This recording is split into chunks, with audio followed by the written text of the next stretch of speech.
Olá pessoal, tudo bem com vocês? Na aula de hoje, dando continuidade ao conteúdo da disciplina de Estrutura, Organização e Gestão da Educação, a gente vai debater a educação e como que ela comparece ao longo das constituições que já vigoraram no Brasil. Então, na última aula, a gente viu um pouquinho sobre quais são os tipos de legislações, quais delas existem dentro da educação, como elas acontecem, e dentro dessas legislações, a gente viu a questão da Constituição.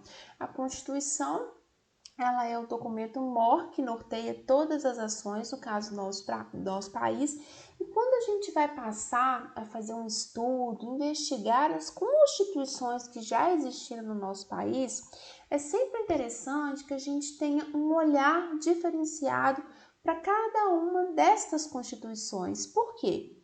Porque a gente vai observar na aula de hoje que, na medida em que as constituições vão passando, a educação ela vai tendo papel e vai se consolidando, se manifestando de forma diferente em cada um desses documentos. Quando a gente lê a Constituição, a gente tem uma visão, uma compreensão melhor de como que a educação se apresenta naquele momento histórico. Além disso, este documento pode sinalizar uma agenda de reformas, registra políticas e pode demonstrar tanto a presença quanto a ausência da educação. Então, a primeira Constituição que a gente teve no Brasil é a Constituição de 1824. Ela é, atualmente, a Constituição que perdurou por mais tempo, foi 65 anos. É uma Constituição que foi outorgada por Pedro II e ela surge no momento em que, 2 anos após a proclamação da independência no Brasil, num período em que existia por aqui uma determinada esfera de autonomia da metrópole, misturada com algumas ideias que estavam enraizadas e cristalizadas dos tempos em que éramos ainda colônia. Nesse período de 1820, período pós-independência, a gente vê que no Brasil existem uma série de debates sobre os rumos que a educação no Brasil deveria ter, qual papel a educação deveria desempenhar, e foi criado um grupo de trabalho para debater a instrução pública. Esse grupo ele teve uma série de ações, mas ele foi dissolvido com a dissolução da Constituinte em 1823, então os trabalhos, a ideia desse grupo, ela se encerra. Essa primeira Constituição de 1824, a educação, ela não se vê uma menção explícita no texto sobre o que é educação. A educação, ela aparece em 2 pontos. O primeiro, que fala que a instrução primária é gratuita para todos os cidadãos, e o segundo ponto, que fala que em colégios e universidades deverão ser ensinados elementos das ciências, das belas artes e das letras. A Constituição de 1824, ela nos chama a atenção porque o Estado ele não assume a responsabilidade quanto à educação. E ele fala que a instrução primária é gratuita para todos. Mas é interessante que vocês estejam atentos a quem são esses todos. Quando a gente faz a leitura da Constituição de 1824, a gente vê que ser cidadão não tem o mesmo significado que tem para a gente hoje. Os escravos não eram cidadãos, os negros libertos não eram considerados cidadãos, as mulheres não eram cidadãos. O cidadão, aquele que teria direito e acesso à instrução primária, é uma minoria. É o homem branco, liberto, detentor de um certo capital. Então, apesar de um texto falar que é para todos os cidadãos, ter uma certa amplitude, ele ao mesmo tempo restringe, porque pelo documento nem todos são cidadãos. Cidadãos ainda é uma categoria muito restrita da população brasileira. Depois de 1824, a gente tem a Constituição de 1891, que é a primeira Constituição do período republicano, que marca o fim da monarquia e o início da república. A gente vê nesse texto a existência de mecanismos que conferem maior autonomia às antigas províncias, que são o que a gente pode chamar hoje dos estados. A gente vê o fim do poder moderador, ou seja, o poder do imperador, e o poder ele passa a ser organizado em 3 esferas: executivo, legislativo e judiciário. E quando a gente pensa em educação, existe a reforma Benjamin Constant, que é muito importante nesse período. Os debates do Benjamin Constant contribuem muito. E o que essa Constituição impacta no que diz respeito à educação? A gente vê que ocorre a descentralização do ensino. O que isso significa? Essa Constituição coloca que é papel de cada Estado legislar e pensar como organizar o seu sistema de ensino primário e secundário, e se torna papel da União legislar sobre o ensino superior. Pensem que em 1891 a realidade de ensino superior que se tinha no Brasil não é a que a gente se depara com ela hoje, era uma coisa muito pequena e restrita, e era responsável também pela organização escolar do Distrito Federal. Distrito Federal em 1891 corresponde à cidade do Rio de Janeiro. E um ponto muito importante dessa Constituição de 1891 é que ela marca a laicidade dos estabelecimentos oficiais de ensino. O que isso significa? Ao longo de nossa história da educação, a gente tem uma influência muito grande na igreja, nos assuntos relativos ao ensino. Então, os republicanos eles querem colocar uma marca, iniciar a construção de que a educação é responsabilidade de pensar, legislar sobre ela, cabe ao Estado e não à igreja. Então, é um primeiro pontapé quando ele coloca essa questão da laicidade dos estabelecimentos oficiais de ensino. Esses estabelecimentos eles não podem professar uma religião como prioritária ou fazer alusão com uma religião como a prioritária. Em 1934, a gente tem uma nova Constituição, é uma Constituição que surge no âmbito do governo de Getúlio Vargas, e é um documento para a educação muito interessante, porque nele a educação ganha uma visibilidade muito grande, sobretudo porque na década de 1930, o Brasil tem uma efervescência de debates sobre educação. A gente tem o Manifesto dos Pioneiros da Educação, uma disputa entre os liberais e os conservadores da educação, a Associação Brasileira de Educação. Então, essa Constituição, de certa forma, ela vai refletir esse entusiasmo, esse otimismo pela educação. Ela estabelece que quem deve definir as diretrizes para a educação brasileira é a União, e a educação, ela aparece num capítulo que se chama Família, Educação e Cultura. A educação, ela passa a ser definida como direito de todos, e ela deve ser ministrada, segundo a Carta de 1934, pela família e pelos poderes públicos, e o ensino primário ele se torna gratuito e de frequência obrigatória, ou seja, todos têm que fazer o ensino primário e ele se torna gratuito. E é interessante que essa Carta Constitucional também, ela faz alusão que as escolas devem fazer o ensino em língua pátria. Por que língua pátria? Nesse período da história do Brasil, a gente sabe que o governo do Getúlio Vargas teve uma inclinação aos movimentos nacionalistas, influência de nazismo, de fascismo, são movimentos que têm muito essa vertente nacionalista. Nesse período no Brasil, a gente tem a entrada de muitos imigrantes. Então, é preciso que se fortifique e consolide uma língua que é tomada como língua oficial, língua nacional. Então, por isso, o ensino de língua pátria, que no caso é o português. Mas a Constituição de 1934 ela traz também um texto que a matrícula passada em ensino primário era limitada, ou seja, até uma certa etapa obrigatória para todos, mas depois nem todos vão ter acesso, e essa limitação se dá pela capacidade didática do estabelecimento e ocorre a seleção de provas. Tanto que vocês podem ver, se vocês conversarem com pessoas que escolarizadas nesse tempo, é comum falarem a respeito de exame de admissão, ou seja, só quem passava nesse exame que organizava de acordo com o número de vagas é que poderia progredir na escolarização. A Constituição de 34 a gente vê também, novamente, que cabe à União definir as diretrizes e bases da educação nacional, e a União e os Estados eles se tornam responsáveis por difundir a educação pública em todos os graus e níveis. Isso é muito interessante, porque o Estado vai tomando para si a responsabilidade de edificar uma escola de massa, um sistema nacional de ensino. No governo de Getúlio Vargas também, gente, a título de curiosidade, que é criado o Ministério da Educação, na época com o nome de Ministério da Educação e Saúde Pública, e o primeiro ministro da Educação brasileira foi Francisco Campos, que é uma figura muito emblemática na história da educação brasileira e pelas reformas que ele faz tanto em âmbito nacional como aqui em Minas Gerais. A Constituição de 34 também, ela inova porque ela define um percentual de recursos provenientes dos impostos que cada ente da federação deve obrigatoriamente investir em educação. A União nunca deveria investir nunca menos que 10%, estados, Distrito Federal, nunca menos de 21%.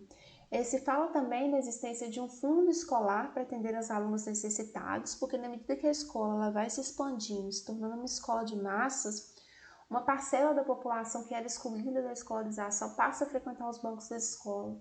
Então, cria-se essa necessidade de criar mecanismos que auxiliem na manutenção desse aluno.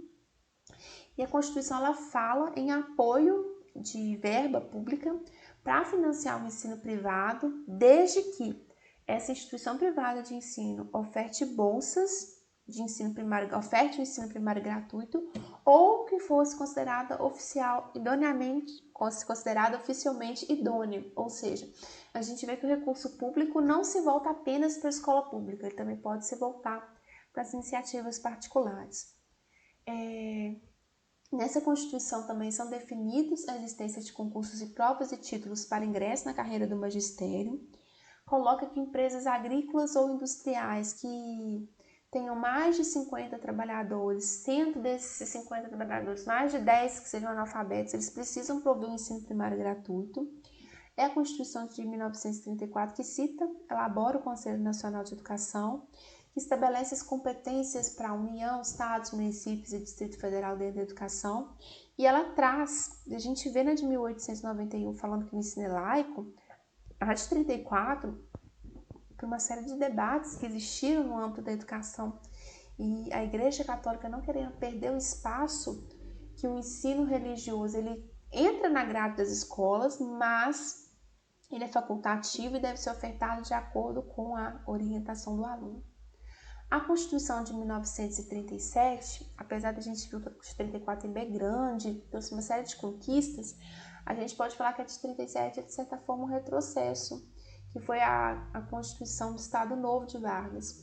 Ela vai restringir a responsabilidade dos municípios, é um governo autoritário, os governos autoritários eles tendem a centralizar o poder, desobriga a aplicação de recursos, antes a gente tinha nunca menos que 10%, nunca menos que 20%, isso cai.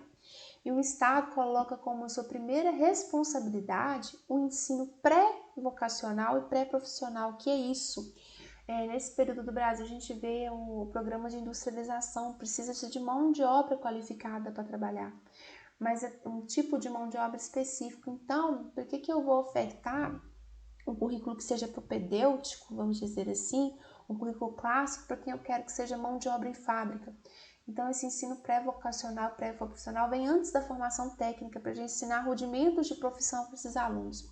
A gente vê um descaso total com a educação alimentar, com o ensino primário.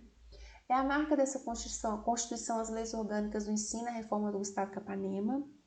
O ensino ele se torna obrigatório e gratuito, mas é um gratuito entre aspas. Por quê?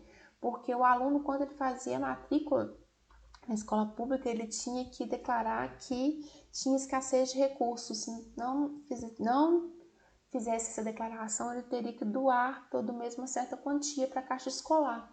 Então, a partir do momento que ele está numa escola pública, que ele faz uma doação para uma caixa escolar, esse ensino deixa de ser gratuito. Isso era isento quem se julgasse que não tinha recursos para isso.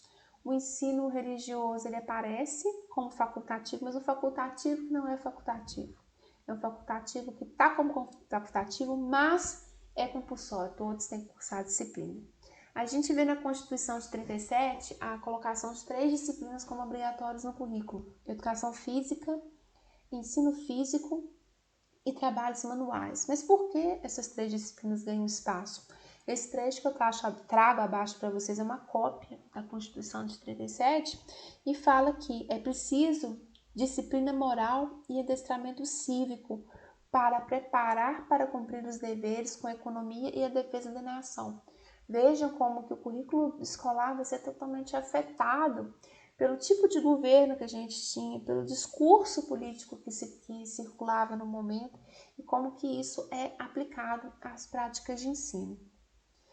Com a queda de Getúlio Vargas no poder, a gente tem a Constituição de 46, que ela, de certa forma, retoma algumas coisas da Constituição de 1934, volta a colocar que é papel da União legislar sobre as diretrizes e bases da educação nacional, coloca que os estados e o Distrito Federal devem organizar seus sistemas de ensino e coloca, retoma novamente a questão do percentual de impostos que devem ser investidos em educação, 10% para a União, 20% para estados, municípios e Distrito Federal. E pela primeira vez se fala no ensino primário, obrigatório, oficial, gratuito e em língua nacional. Se fala no sistema da consolidação do Sistema Nacional do Ensino, no sistema oficial. Fala-se que as instâncias federais devem atender as carências e fragilidades dos estados, sendo um caráter supletivo. E a educação ressurge nesses textos como o direito de todos, mas esse direito não tem um vínculo direto com o dever do Estado, vamos dizer assim. O ensino religioso, ele consta como uma disciplina do horário escolar, mas o texto fala que a matrícula é facultativa e de acordo com a confissão religiosa do aluno. Tá? Depois de 46, a gente tem o golpe de 64, instauração do regime de ditadura militar, temos regimes totalitários, centralização de poder. Então, a Constituição de 1967 vai tirando a autonomia dos estados, municípios e Distrito Federal, diminui esse poder, coloca que a União vai ter o dever de legislar sobre as bases da educação, e isso vai se consolidar na LDB de 1971. Coloca que o ensino vai ser obrigatório para as crianças de 7 aos 14 anos, mas nisso a gente tem um conflito, porque a legislação do período coloca que o trabalho infantil a partir dos 12 anos ele é permitido. E grande parte da população brasileira não tinha recurso para possibilitar o filho continuar o processo de escolarização.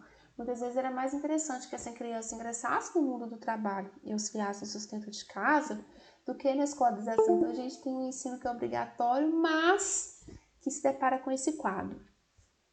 Assistência técnica e financeira ao ensino particular, as escolas particulares, elas ganham grande apoio nesse momento em detrimento do ensino público.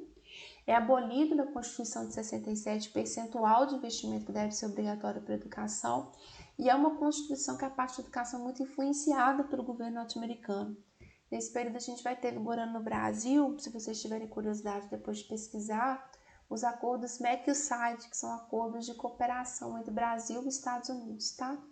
Ensino primário em língua nacional novamente, obrigatoriedade do ensino primário, ensino religioso, ele nunca sai de pauta, aparece novamente no ensino facultativo, educação como direito de todos e o dever do Estado.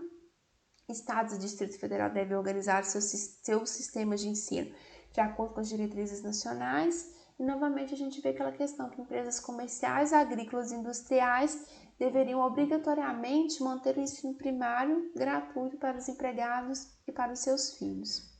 Com o fim da ditadura militar, a gente tem a Constituição de 88, que a gente já falou um pouquinho dela na aula passada. Ela vem no contexto de democratização do Brasil, é conhecida como a Constituição Cidadã, e essa Constituição coloca a educação como direito público subjetivo. De todos os textos que a gente viu na aula de hoje, é ele que dá mais ênfase para a educação. A educação aparece em 10 artigos e ele vai pautar temas como, por exemplo, gratuidade da educação pública, obrigatoriedade do ensino fundamental para todos, autonomia didático-pedagógica das universidades, Plano Nacional de Educação, igualdade de acesso e permanência da escola. Não adianta apenas garantir a matrícula do aluno, eu tenho que dar condições para que ele consiga permanecer e frequentar a escola. Fala-se pela primeira vez de gestão democrática do ensino, que é um tópico que a gente vai discutir na nossa disciplina. O diretor, o gestor da escola ser eleito pela comunidade, não por indicação, digamos assim. As creches e pré-escolas, eles saem do âmbito da assistência social e passam a ser vistos como etapa importante da educação, entram na educação básica, fala da necessidade de um ensino regular noturno, prevê a progressiva extensão e obrigatoriedade do ensino médio e dá diretrizes para programas suplementares, como de material didático, por exemplo, o Plano Nacional do Livro Didático, que a gente vê hoje, de transporte. Vejam que quando vocês estiverem andando na cidade, vocês vão se deparar com alguns ônibusinhos amarelinhos do caminho da escola. que é um exemplo. De alimentação, a gente vê o programa de alimentação com agricultura familiar nas escolas. E a Constituição também prevê novamente o percentual orçamentário mínimo aplicado à educação. União, nunca menos que 18%, estados, municípios e Distrito Federal, 25%. Ela coloca que o ensino é livre, a iniciativa privada, ou seja, podem existir escolas particulares no sistema, desde que essas escolas elas são livres, mas elas não são totalmente livres. Elas têm que seguir as normas gerais da educação. E essa Constituição se pauta muito na defesa da eliminação do analfabetismo e da universalização do ensino fundamental, uma meta que, de certa forma, nós já conseguimos alcançar. E é na Constituição de 1988 que vai ser a base da Lei de Diretrizes e Bases da Educação, que está vigorando atualmente, cujo texto é de 1996 e vai ser nosso objeto de estudo daqui a algumas aulas, tá?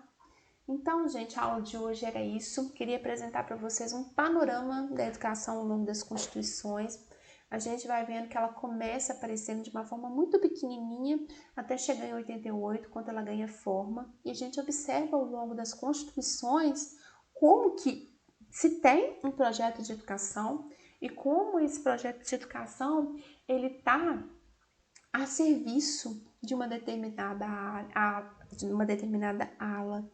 Ele legitima um certo tipo de cidadão que se quer formar, que o direito à educação não era para todos. A gente vê no primeiro momento esse direito à instrução pública ao cidadão não é todo, não são todos, até a gente chegar hoje no quadro de universalização do ensino fundamental, do ensino médio, ou seja, é um caminho muito longo e a legislação, as constituições nos mostram como que a educação vai se consolidando.